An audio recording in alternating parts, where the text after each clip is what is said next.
আল্লাহ সবাইকে বেহেশত নসিব করুক এবং এই ক্ষতিগ্রস্ত পরিবার যাদের ছেলে মেয়েরা আজকে আমাদের মাঝে নেই, যে শিক্ষক হারিয়ে গেছে, শহীদ হয়েছে, যে পাইলট মারা গেছে, তাদের সবার আমাদের সবার পক্ষ থেকে, দলের ভারপ্রাপ্ত চেয়ারম্যান জনাব তারেক রহমানের পক্ষ থেকে, দেশনেত্রী বেগম খালেদা জিয়ার পক্ষ থেকে আমরা সহমর্মিতা জানাই।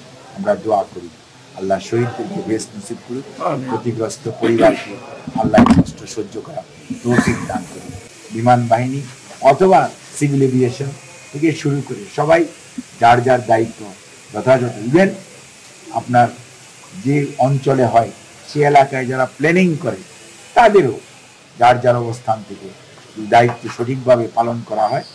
আইন এবং আইনের প্রয়োগ, আইনের শাসন যাতে প্রতিষ্ঠিত হয়, তাহলে আমার মনে হয় এই সমস্ত ঘটনার পুনরাবৃত্তি আমরা রোধ করতে পারি।